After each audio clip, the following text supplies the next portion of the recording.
3 जुलाई 2025 यानी कि गुप्त नवरात्रि का 8वां दिन। और इस दिन आपको बता दें कि अगर आप एक छोटा-सा उपाय कर लेंगे तो माता रानी का आशीर्वाद तो मिलेगा ही, साथ ही साथ आपके घर से नेगेटिव एनर्जी भी दूर होगी। आपके घर में माता लक्ष्मी का स्थिर रूप से वास होगा। आपके घर में कभी भी धन की कमी नहीं होगी। स्वयं माँ लक्ष्मी आपके लिए धन के दरवाजे खोल देंगी। तो आज हम आप लोगों के लिए बहुत ही स्पेशल से उपाय लेकर आए हैं। तो आप ज़रूर वीडियो को पूरा देखिएगा और कमेंट में बताइएगा कि कैसी लगी हमारी वीडियो। तो वीडियो को अगर आप पहली बार देख रहे हैं तो चैनल को सब्सक्राइब कर दीजिए। चैनल को सब्सक्राइब करने के बाद बेल आइकन को प्रेस कर दीजिएगा ताकि हमारी वीडियो की नोटिफिकेशन सबसे पहले आप तक पहुंच जाए। तो दोस्तों आपसे माफ़ी मांगना चाहेंगे कि हमारी वीडियो टाइम पर नहीं आ पाई है। इसके लिए हम आप लोगों से माफ़ी मांगना चाहते हैं। क्योंकि क्या है ना कि कई सारी समस्याएँ आ जाती हैं घर पर, तो उन्हें भी तो सँभालना पड़ता है, तो आप लोगों से माफ़ी माँगेंगे। तो चलिए हम ये वीडियो आप लोगों के लिए लेकर आए हैं। इस उपाय को ज़रूर करिएगा, साथ ही साथ आप अंदर से पूरी सच्ची श्रद्धा और पूरा विश्वास रखिएगा ताकि माता रानी आपकी जो मनोकामना है जल्द से जल्द पूरी कर दें और आपकी जो मन्नत है वो ज़रूर पूरी हो।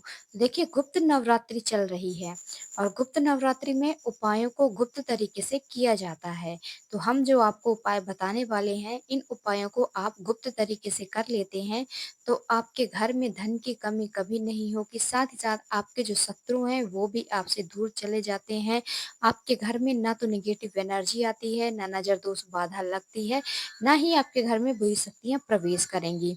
तो आज के लिए हम एक ऐसा ही उपाय लेकर आए हैं। इस उपाय को करने के लिए आप एक-एक हमारी बात को सुनिएगा और वीडियो को लास्ट तक ज़रूर देखिएगा ताकि आप लोगों से कोई भी एक बात मिस ना होने पाए।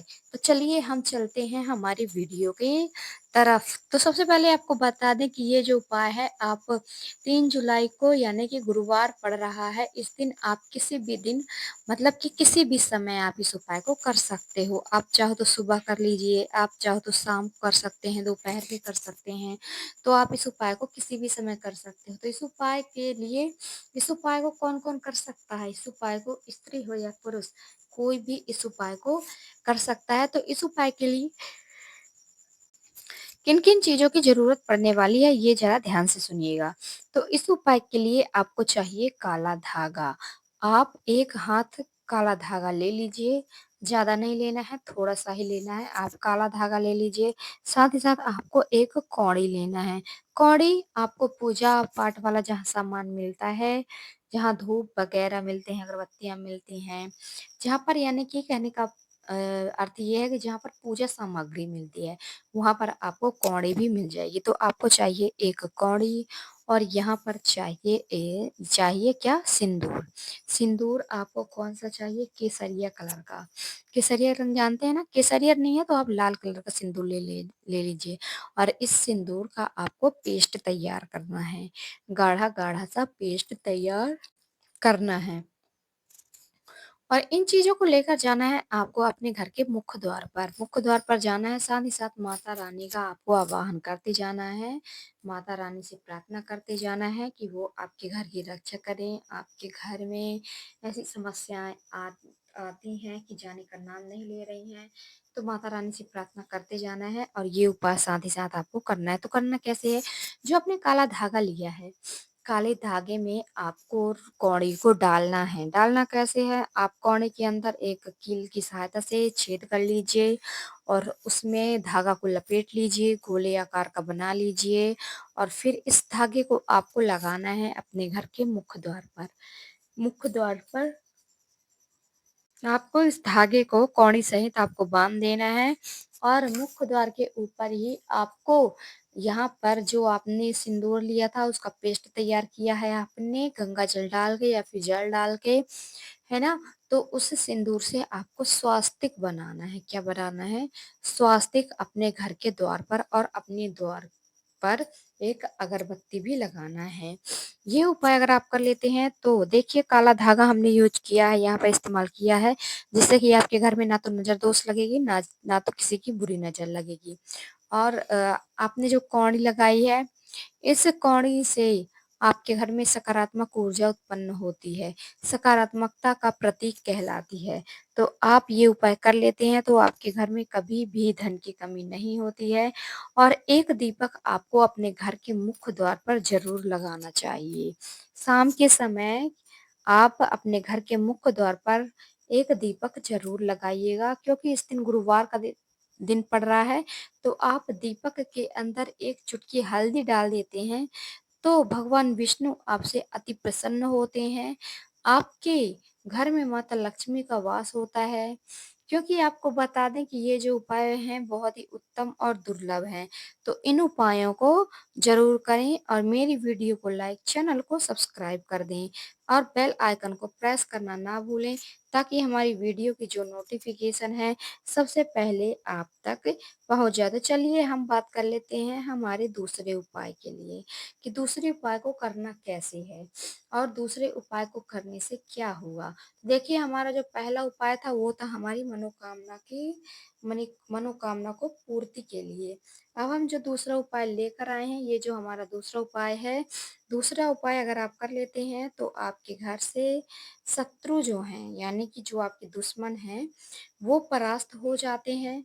आपके घर में कभी भी कोई भी शत्रु नहीं रहता है। आपके दुश्मन आपसे दूर चले जाते हैं, आपके जीवन से दूर चले जाते हैं और कभी भी दोबारा वापस नहीं आते हैं। तो करना कैसे है और क्या-क्या चाहिए इस उपाय के लिए? तो ये जो पूरी जानकारी है ये ध्यान से सुन लीजिए। तो करना क्या है? आपको एक लेना है यहाँ पर क्या लेना है आपको? आपको एक प्लेन कागज़ लेना है।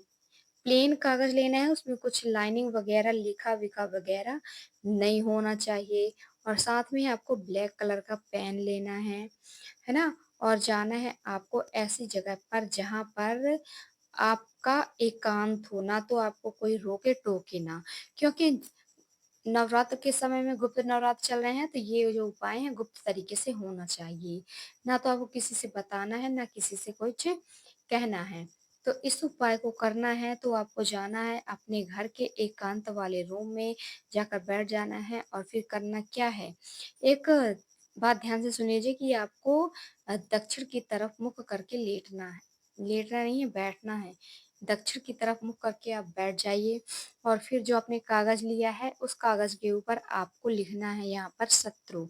शत्रु का नाम अगर आपको पता है तो अगर आपके 1 शत्रु, 2 शत्रु या फिर 3 शत्रु है, तब आप तीनों शत्रुओं का नाम लिख दीजिए काजल के ऊपर। यदि ये आपको पता नहीं है कि आपके कितने शत्रु हैं, सामने से वार करने वाले कितने शत्रु हैं या फिर आपके पीठ पीछे से आपके कितने शत्रु हैं, है ना? तो ये तो पता नहीं है तो आपको लिखना है यहाँ पर अगर आप लिख लेते हैं केवल शत्रु, तो आपके जो सारे शत्रु हैं वो परास्त हो जाते हैं, है ना? तो इतना आपको ज़रूर करना है और आपको बता दें कि इस उपाय को करने के लिए आपको ब्लैक कलर के मार्कर की ज़रूरत पड़ेगी, तो आपने लिख लिया शत्रु ब्लैक कलर का मार्कर से और आपको एक मंत्र लिखना है। ओम नमो शत्रुनाशाय फट फट स्वाहा। ओम नमो शत्रुनाशाय फट फट स्वाहा। इस मंत्र को आपको जाप करना है और जहाँ पर आपने शत्रु लिखा है उसके नीचे आपको ये जो मंत्र है लिख लेना है। क्योंकि ये जो मंत्र है बहुत ही ज़्यादा चमत्कारी है, अपने आप में ही इसका बहुत ही ज़्यादा शक्ति है इसमें। तो आपको लिख देना है और पानी उसके लिख देना है और फिर जो आपने कागज़ लिया है, उस कागज़ को कपूर की सहायता से जला देना है। किसी पात्र में रख लीजिए, किसी कटोरे में या फिर मिट्टी का दिया हो उसमें रख लीजिए और इस कागज़ को जला देना है और यहाँ पर आपको लगातार बालाजी महाराज का आवाहन करना है, स्मरण करना है ना? और आपको माता लक्ष्मी का भी आवाहन करना है, स्मरण करना है। आपको आपको यहाँ पर श्री हरि विष्णु का आशीर्वाद लेना है। तो आप ये उपाय ज़रूर करें, पूरी सच्ची श्रद्धा, पूरा विश्वास होना चाहिए, क्योंकि आपको बता दें कि देखिए दोस्तों, जो दुश्मन है, शत्रु बहुत ही ज़्यादा खतरनाक होते हैं। अपने आप को सेफ रखने के लिए वो कुछ भी कर सकते हैं। तो आप इन उपायों को ज़रूर करें, है ना? और आप हमसे पूछ भी सकते हैं कमेंट में। कोई भी अगर क्वेश्चन हो तो आप ज़रूर पूछिए। आप कमेंट में बताइएगा कि कैसी लगी हमारी वीडियो। तो दोस्तों, आपसे रिक्वेस्ट है कि इन सभी उपायों को ध्यान से सुनिएगा, ध्यान से करिएगा, ताकि आपकी जो भी मनोकामनाएँ हैं वो पूरी हो जाए, आपके जो शत्रु हैं वो, आपके जो दुश्मन हैं वो परास्त हो जाएँ। तो ये उपाय आपको ज़रूर करना है। साथ ही साथ आपसे रिक्वेस्ट है कि आप वीडियो को लाइक, चैनल को सब्सक्राइब करके जाइएगा। बेल आइकन को ज़रूर प्रेस कर दीजिएगा, ताकि हमारे द्वारा बताई गई जानकारी पूरी प्राप्त आपको हो सके और हमारी वीडियो की जो नोटिफ़िकेशन है सबसे पहले आप तक पहुंच जाए। तो दोस्तों, ये उपाय ज़रूर करें, साथ ही साथ वीडियो को लाइक, चैनल को सब्सक्राइब कर दें। राधे राधे, जय श्री कृष्णा, जय हो महादेव की।